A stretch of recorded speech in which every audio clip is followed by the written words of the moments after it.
Hi, I'm Holly Agnes Higgins. You have a negative ego. Every human being does. It is the source of all negativity in your life. It is a part of you that hates you and wants to destroy you, even though destroying you would mean destroying itself. It's like the story of the scorpion and the frog, who were both trying to escape a forest fire and found themselves on the same shore of a lake. The scorpion turned to the frog and said, "I can't swim. Please save me by carrying me on your back across the lake." "Now, why would I do that?" said the frog. "You'll just sting me and I'll drown." "No, I wouldn't," said the scorpion. "If I did that, I'd end up drowning too." The frog thought about it for a minute, and that made sense, so he agreed to carry the scorpion across the lake to safety. Well, halfway across the lake, the frog suddenly felt a sharp pain in his back, and his body began to go numb. "Why did you do that?" cried the frog as he began to sink. The scorpion smiled and said, "It's just my nature." And that's just the nature of your negative ego.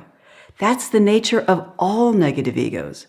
Your negative ego wants to destroy you, and it can if you let it. If you let it. If you carry it on your back, your negative ego can destroy in a moment what has taken you a lifetime to build. That one time you buy into its temptation and have that affair. That one time you listen when it tells you to lie or cheat at work and you get caught and lose your job. That one time you buy into its mantra that you're special so the rules don't apply to you, only to have it blow up in your face. That one time it wrongly tells you that a dear friend is jealous and just wants you to fail, and you end up acting in a way that ruins your friendship. That one time it tells you that it's safe for you to drink and drive or text and drive, only for you to get into a terrible car accident that kills or maims someone. Short of these obvious acts of self-destruction, your negative ego is always working to fill you with fear, doubt, anxiety, worry, and stress. It whispers in your ear that you'll never be good enough, that nothing will ever work out for you, that you don't deserve, that you're unlovable. It fills your head with thoughts that the world is unsafe and that you should never take any risks because you'll just fail and humiliate yourself anyway. It chastises you that you have to be perfect, that you can't make any mistakes, and that you're unforgivable if you do. It works overtime trying to erode your confidence, trust, and self-esteem.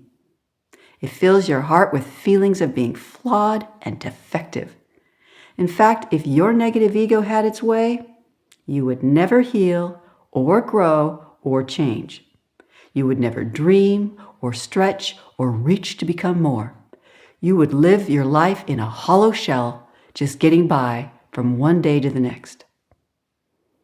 But it doesn't need to be that way. You are so much more powerful than this part of yourself. Your negative ego has no power of its own. It only has the power that you give it. Like all negativity, it is weak and it is stupid. And the only power it has is the power that you give it. But that's the problem. People give their power away to their negative egos all the time, and they don't even know it. They believe this part of themselves when it spews its lies. They don't recognize this enemy within, and therefore they can't say no. When people say, "I am my own worst enemy," they're actually talking about their negative egos. They are not their own worst enemy. Their negative ego is. And if they could learn to recognize this part of self rather than identifying with it, they could say no. That's all it takes. You just say no. You don't battle. You don't struggle. You don't fight. You are in charge of all of yourself, including your negative ego, and you just say no. No, negative ego, I'm not buying into your lies. I'm not doing it your way. I'm not going to allow you to think and feel for me. I'm not going to allow you to make choices or decisions for me. I will think and feel. I will choose and decide. But first you must recognize your negative ego so that you can tell the difference between you and it. That's the key. being conscious of your negative ego so that you can differentiate between the two of you, so that you can have a strong boundary between it and you. It would be like coming home every day, and as you step inside your house, you're filled with all this negativity and immediately begin to feel depressed or angry or scared or lonely, and you don't know why. Versus coming home and opening your front door and seeing a person standing there in the hallway spewing all this negativity. At first, you'd probably be a little disconcerted and maybe even scared. But after a while, once you figured out that everything that they're saying is nonsense and that they can't hurt you, you wouldn't let them impact you anymore. Oh, that's just the negative person who lives inside my home. And if you were wise, you'd kick them out. Well, that's essentially what you do with your negative ego. You recognize this part of self living in your home, you hear what it has to say so that you can tell the difference between it and you, and then you kick it out. Continuously, because it will always return. You'll always have this negative part of yourself. It's just part of being human. But it gets easier and easier to kick it out, and you can actually get to the point where it doesn't interfere with your life at all. To do this, you need to know what your negative ego says to you. What are its messages?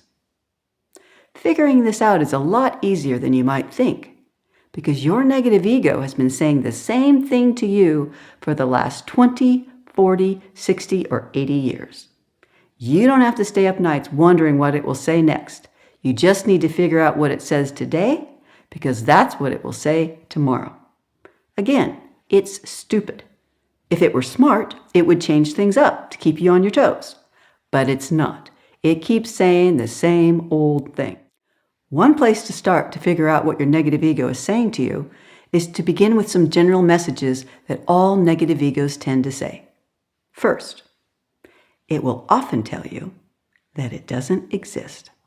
You might hear thoughts in your heads that sound something like this. Negative ego? I don't have a negative ego. What's she talking about? Or if it's not pretending that it doesn't exist, it might say, negative ego? I dealt with that a long time ago. That's not a problem for me. I don't have to listen to this. Another message that negative egos tend to say focuses on comparison and competition in terms of your worth as a human being. Anytime you're hearing thoughts inside your head saying that you're better than others or less than others, you're hearing your negative ego. Rather than being the unique individual that you are, 100% worthy, just like everyone else, your negative ego loves to tell you that you have more worth, that you're superior, or that you have less worth, that you're inferior. Both are actually expressions of arrogance. The person who feels less than is just as arrogant as the person who feels better than, because everyone has the same worth. Everyone is a piece of the divine, from the most evolved person on the planet to the least evolved. Everyone is worthy, and to think otherwise is arrogant, which is your negative ego. It doesn't want you to know your worth. That's why it keeps comparing and competing. That's why when you succeed, rather than just enjoying the success and not letting it say anything about your worth, your negative ego whispers in your ear that you're the greatest, that you're the best that ever lived, that you deserve to be treated special, that everyone should be singing your praises. And then, of course, when you fail, it tells you that you're the worst, that no one has ever failed like you, that you're undeserving and unlovable and should just go crawl in a hole and never come out. That's the negative ego in action, puffing you up one minute, tearing you down the next, destroying you, if you let it, through its arrogance.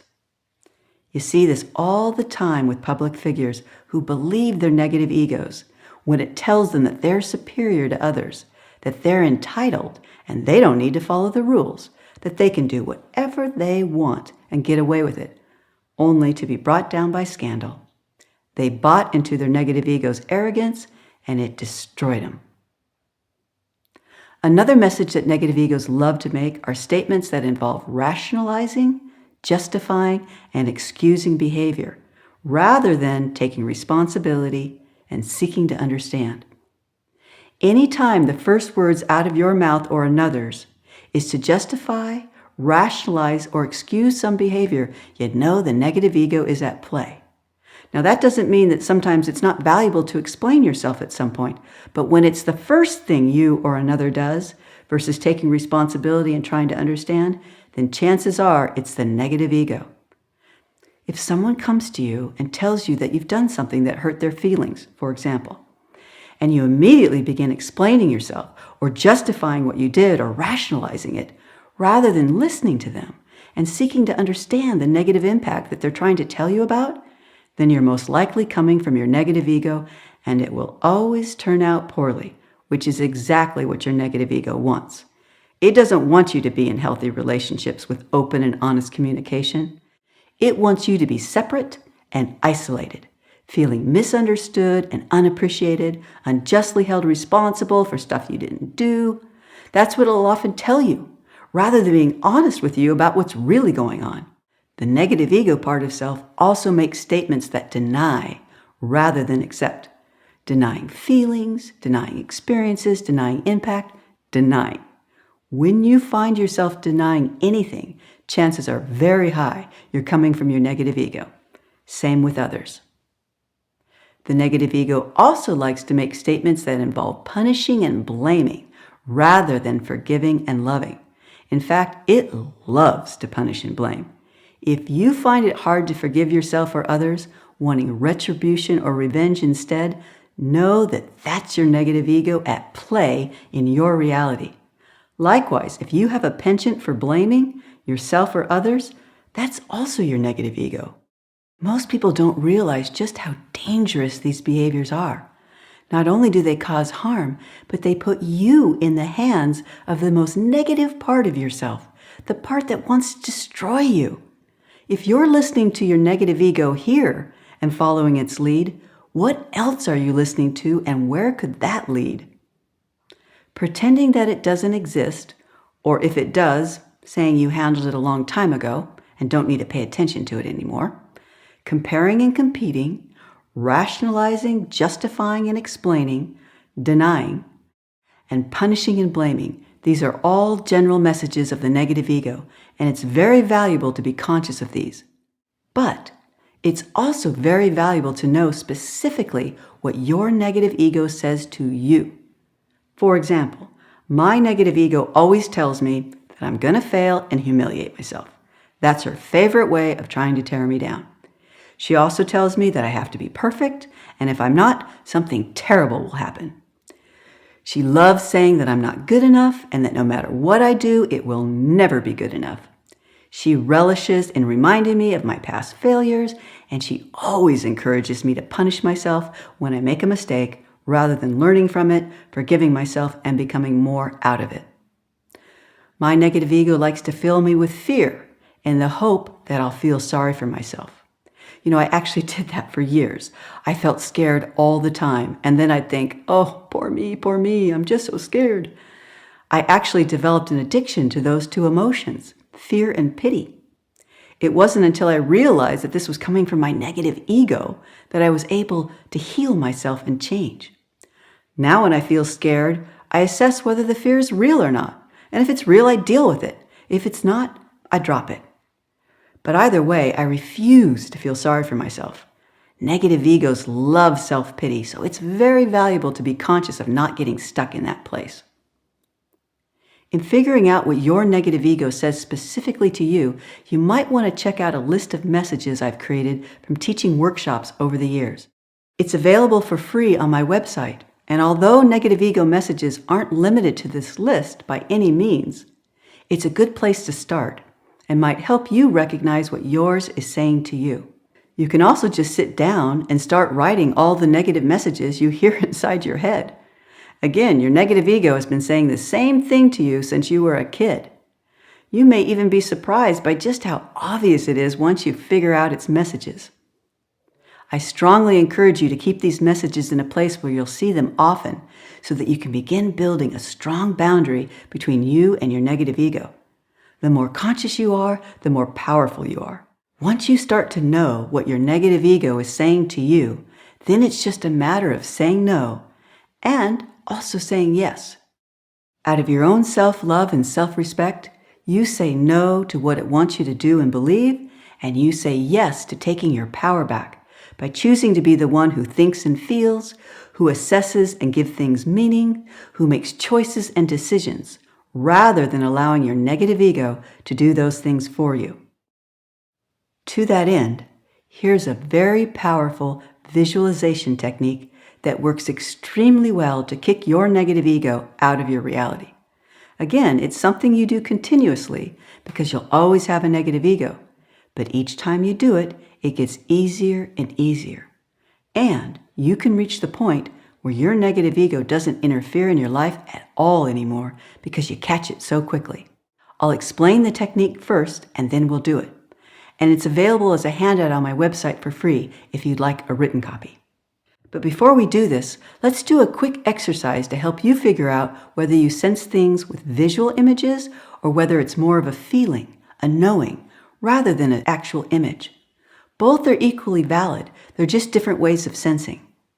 So, if I say, imagine a white car, do you literally see a white car in your mind's eye? Or is it more of a feeling, a knowing of a white car rather than an image? So I'll give you just a moment. Again, if I say white car, do you actually get a visual image or is it more of a feeling? Again, either way is great. It's just valuable to know how it works for you so that you can understand yourself better and also so that your negative ego can't trip you up and tell you that you're doing it wrong, because there is no wrong here. Some people sense through visual images and some people don't. Both are great. Okay, here's the technique. The first step begins with periodically pausing throughout your day and asking yourself what your negative ego is saying to you about whatever you're experiencing right now. This is so that you can get more familiar with its games. Let yourself listen. You're not going to follow what it has to say, but it's very important to listen so that you can tell the difference between you and it. As you do this, imagine a 10-foot curtain hanging in the air in front of you. Your negative ego is standing behind it as it talks to you. Just listen to its blather. Secondly, once you've heard enough, pull the curtain back to reveal your negative ego. It will only be half your size or less. It may look like a creepy little monster or some gargoyle thing, or it may look just like you. However you want to imagine it is fine, but for sure, it's half your size or less. Remember, you are so much bigger and more powerful than your negative ego. Now put your hand up and say, negative ego, stop. You always lie to me. Out of the love that says no, I say no. I'm not going to follow your way. I'm not going to buy into your lies and negativity. I say no. And out of the love that says yes, I say yes. I take my power back. I will be the one that thinks and feels. I will assess and evaluate and give things meaning. I will choose and decide how I act and react. Thirdly, use your imagination to shrink your negative ego down until it's only 2 inches tall. As it's shrinking, hear your negative ego's voice get higher and higher, squeakier and squeakier, like the little pipsqueak that it is. It's still spreading its blather, but now it's just this high-pitched, squeaky little noise of no significance whatsoever. Fourth and finally, use your imagination to now either turn your negative ego into a white golf ball, a green tennis ball, or if you prefer, keep it in its original form, but make it even smaller. If you've chosen the golf ball, reach up and receive a golf club out of thin air, and then use it to knock your negative ego out of your reality. Hear that satisfying thwack of a golf ball sailing through the air. If you pick the tennis ball, receive a tennis racket out of thin air, and then bend over, pick up your negative ego in the form of this tennis ball, toss it into the air, and then thwack it out of your reality. Again, hearing that satisfying sound. If it's standing there in its original form but smaller, snap your fingers and hear a loud poof as it disappears. Okay, so let's do it. Let's do this visualization. You can keep your eyes open or closed, whatever works best for you. Sometimes it's easier if you do close your eyes, but you don't have to. All right, imagine that there's a 10-foot tall curtain in front of you, whatever color you would like it to be. It's just hanging there in thin air. Now begin to hear a voice from behind the curtain that sounds suspiciously like yours. This is your negative ego talking to you. Let yourself hear its blather. Maybe you hear things like, "This is a waste of time. You don't have a negative ego." Or, "You handled your negative ego long ago. It's not impacting your life at all." Or maybe it's trying to tell you that no matter how hard you try, it's not going to work, or you're just not good enough. Maybe it's saying you're going to fail and just humiliate yourself. Or if you're not perfect, something terrible will happen. You're unlovable. You'll always be alone. No one gets you. You'll never be appreciated like you should be. You'll always be misunderstood. Just let yourself listen to its blather. And I'll just pause here for a moment, using your imagination to hear what it always says to you.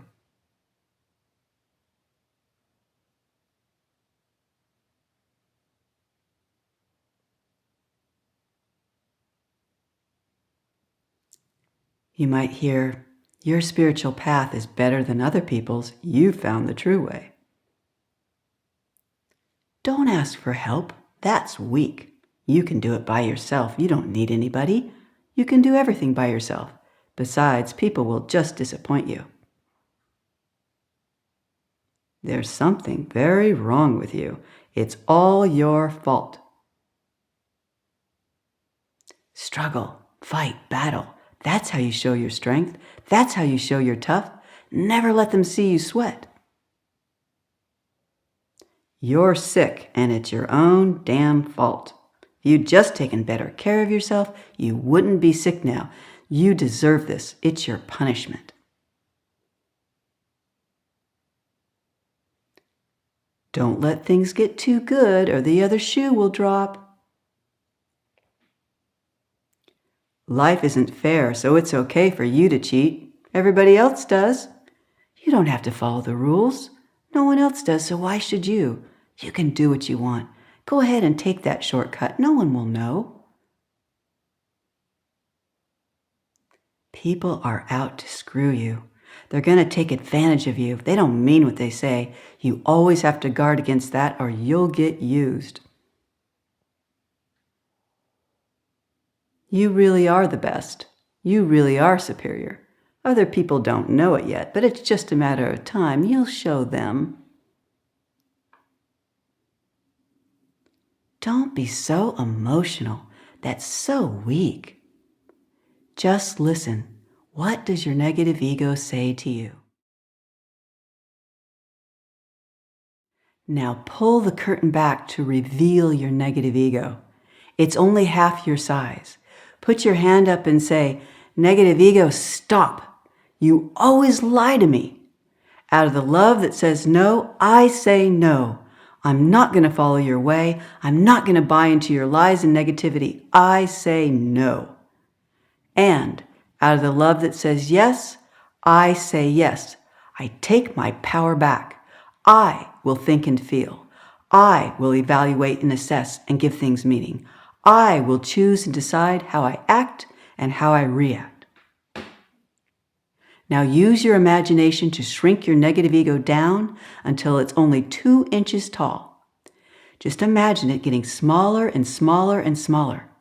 As it's shrinking, hear its voice getting higher and higher, squeakier and squeakier, like the little pipsqueak that it is. Now, either turn your negative ego into a white golf ball, a green tennis ball, or if you prefer, keep it in its original form, but make it even smaller.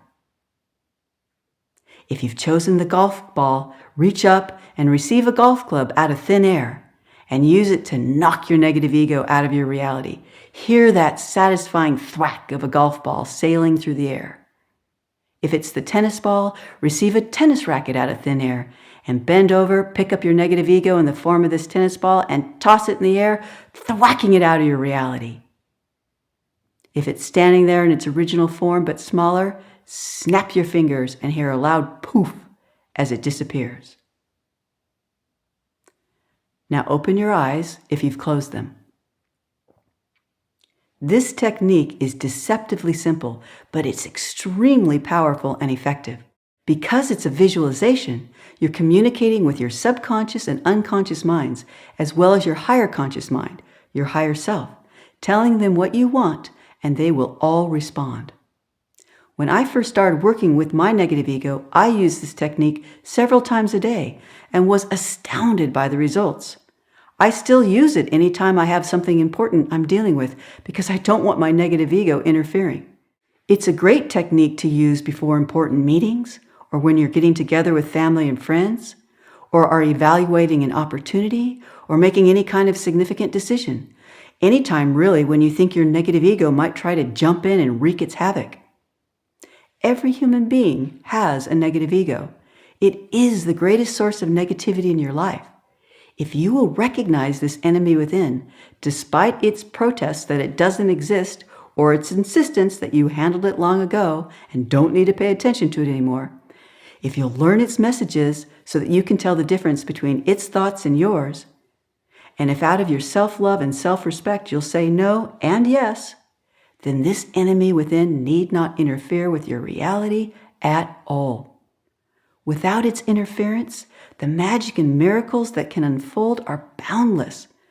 Life gets so much easier, so much more joyful, and the sense of inner peace is breathtaking when you take charge of this part of yourself, when you run it rather than allowing it to run you.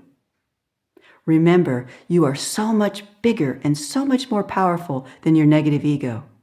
It has no power of its own. It only has the power that you have given it, and you can take that power back any time you choose.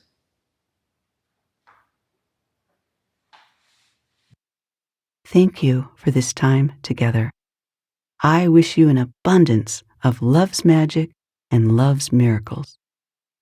Until next time.